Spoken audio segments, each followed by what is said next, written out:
The one thing Democrats like Senator Tommy Tuberville and some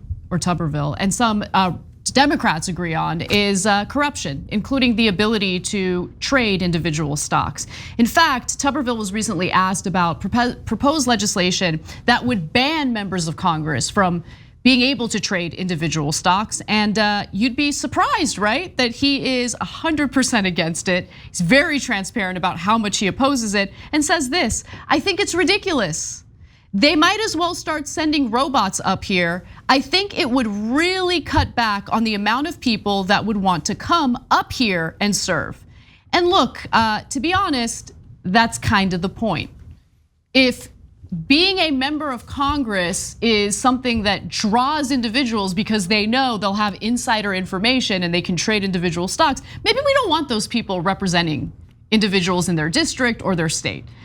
He also says that, the truth is members of Congress, Cenk, they're really struggling. They're really struggling. He says, I've been surprised since I've been up here. We got people sleeping in their offices. No. He's amazing because he's just kind of brazenly saying, like, I thought everybody here was rich like me. And I thought we were up here to get rich. And it turns out some people are sleeping in their office. What's wrong with it? What are they trying to represent the people? No, get out there and make some money, man. We got all this insider information. Tommy Tuberville is one of the most right-wing guys in Congress. And he's one of the biggest Trump supporters there are. He was an integral part of supporting Trump during the coup. And he's of the ideology that, yeah, of course I'm for the rich. I'm rich. Of course I'm gonna come up here and use everything to my advantage and take advantage of the suckers who elected me. Look, what do the people of Alabama want? Why did they elect me? Okay, make sure black people don't have rights and the rich get tax cuts. Well, that's what I'm doing. So mission accomplished. Now give me the money. Give me the money. And what are you gonna do? Defeat me in Alabama? Democrats aren't gonna win in Alabama. We just say, black people, boo! And you'll reelect me no matter how much of a crook I am. So you shouldn't take what he says about members of Congress at face value. They are not poor, they are not struggling. The salary for a US Senator as of 2021 is $174,000, but that's nothing, that's just their salary. In fact, Congress has quite a few millionaires. Let's take a quick look at the richest senators according to data from 2018. And this is based on financial disclosures, which by law they are supposed to file.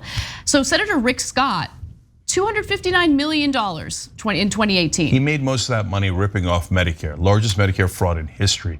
A total criminal is a senator from Florida. True, but their wealth continues to grow. In fact, their wealth grows at a faster rate than other individuals invested in the stock market. They always beat the stock market, right? And the reason why is because they're privy to information that we are not privy to.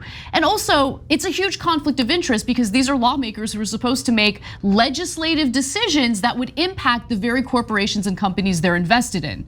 So do you think that they would pass a regulation, for instance, that's sorely needed, but would hurt the bottom line for these corporations? That would mean that the value of the shares they're invested in would go down and they would lose profits. So it's a huge problem. And yeah, let's go back to that graphic because Mark Warner, this is not a Democrat or Republican thing, right? You got Mark Warner, $214 million, he's a Democrat. Senator Mitt Romney, notoriously wealthy, $174.5 million. You have Senator Mike Braun, $136.8 million. Like, these are not hungry individuals, okay? Or not hungry in the way that we would think of, like where they're struggling and they need to sleep in their offices because they have no other choice. That's a joke. Now, he's also one of the biggest violators of the relatively toothless Stock Act. The Stock Act doesn't prevent them from trading individual stocks. They just have to disclose their stock trades. And apparently Tuberville has violated the Stock Act, which prevents members from using non-public information they learn in their official capacity for personal benefit. A whopping 132 times, accounting for $894,000. So he's got a dog in the fight, Cenk. Yeah, he's a right winger, so he thinks I'm above the law.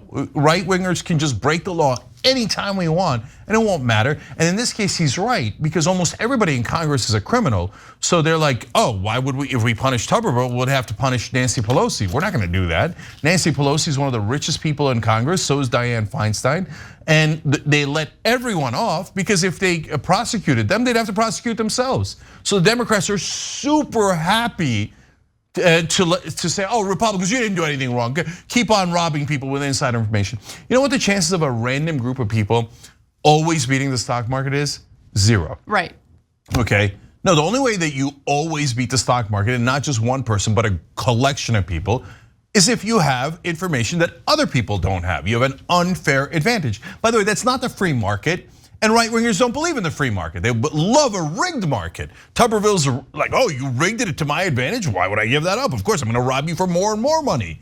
And so Richard Burr, by the way, made $1.6 million off the stock based on insider information on COVID. And you know what the Justice Department did? Nothing. They let him off. Why'd they let him off? Because he's among the elites. If they punish Richard Burr, they definitely have to punish Democrats, okay, and they don't want to do that. He is being investigated. So no, the Justice Department announced in January that it would not file charges against him. Of course, investigated my ass. Wow. That was a cover your ass operation. Are we investigating Richard Burr? Oh yes, we are investigating him. Wow. Okay, Nancy Pelosi, we are really busy investigating him, right? What a waste of time. I know, Justice Department and Nancy Pelosi are not supposed to talk. Yeah. The Biden administration, filled with rich people who constantly do insider trading, are not gonna prosecute Republicans who do the same thing. Well, we're not done yet, because there is a Democrat in the House of Representatives who also spoke out pretty openly about her objection to any legislation that would ban members of Congress from trading individual stocks.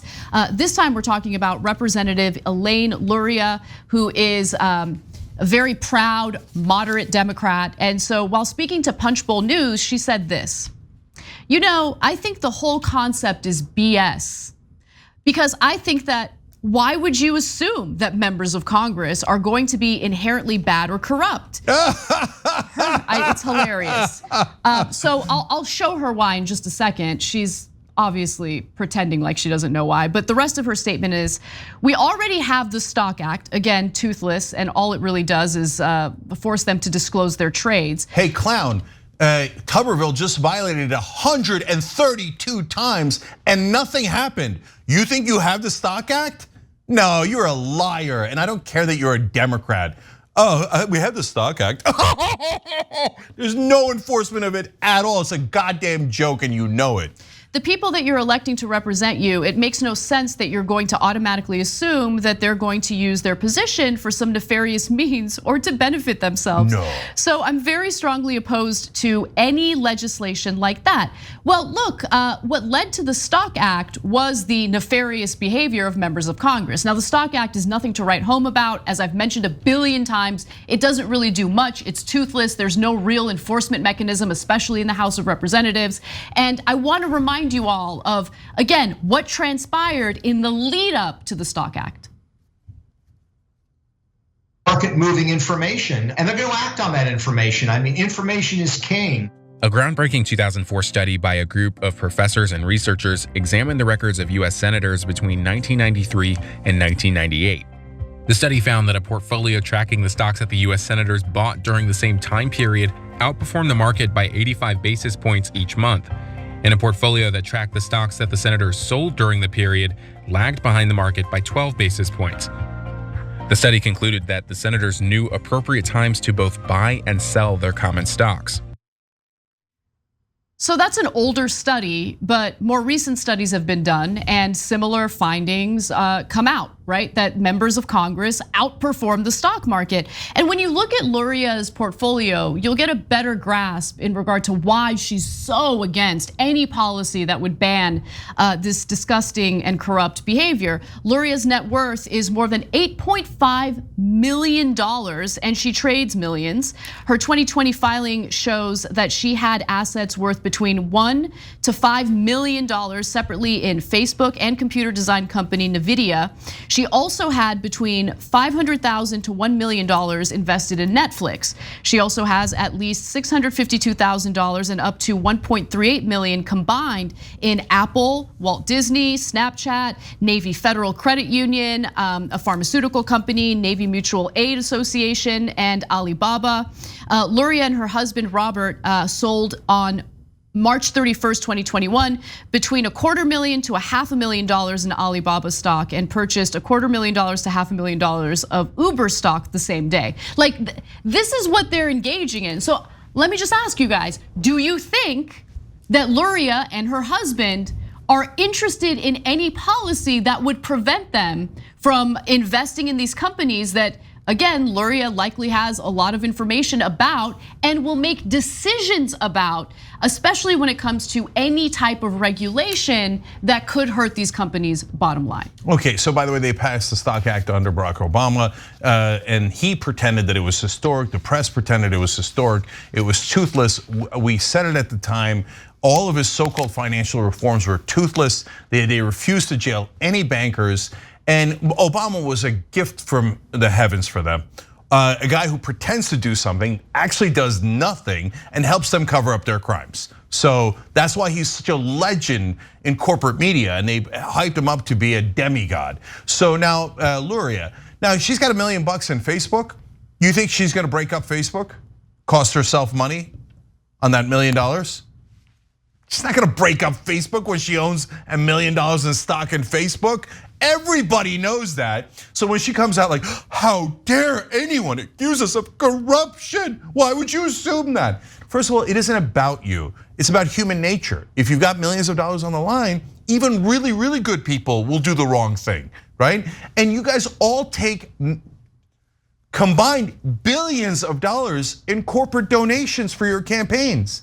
The only people stupid enough to not think that that's corruption is people who work as reporters in Washington. The rest of us all know that that's organized, systemic corruption. Those corporations don't give you money for general welfare, they give you money to buy you. And it is a very effective investment because you never ever oppose your donors. And of course, aided and abetted by CNN, I'll get to that in a second. But guys, remember what these guys did a little while ago. On the filibuster, they said the Voting Rights Act, so that every American can vote, we can end the insane gerrymandering, return back to democracy, make sure that fascists don't take over this country. No, the filibuster is more important. Did you know that a couple months before that, they actually got rid of the filibuster for lifting the debt ceiling? Now, I think they should lift the debt ceiling, but wait a minute, I thought you said the filibuster was sacrosanct and you couldn't ever get rid of it for any policy and you couldn't make any exceptions, but you did make an exception. Why? Because if they didn't lift the debt ceiling, the stock market would have crashed. And all of them have millions of dollars in the stock market. They weren't gonna let their best friend and their own personal interest get in the way of that. So no voting rights for you, but millions for me. Yeah, that's why I get irritated by the annual faux drama about the debt ceiling. It's like reporters either have short-term memory or just are, I don't know, but anytime you see like a drama unfolding about, ooh, are they gonna do it? Are they gonna lift the debt ceiling? Rest assured, they will lift the debt ceiling, report on something else. It's a waste of time. I'm not even kidding. I don't know if reporters are schmucks or if they're in on it, but here, we have the CNN clip, right? Look, so this is how they hyped up Luria before. They're like, oh, the squad, they're getting a lot of attention, AOC and the rest of the Just Democrats. So we'll pretend that there's another squad made up of conservative Democrats that people are really excited about. Right, and they refer to them as the badasses. So let's take a look at that video. Navy veterans Mikey Sherrill and Elaine Luria, Air Force veteran Chrissy Houlihan, ex-CIA officers Alyssa Slotkin and Abigail Spanberger.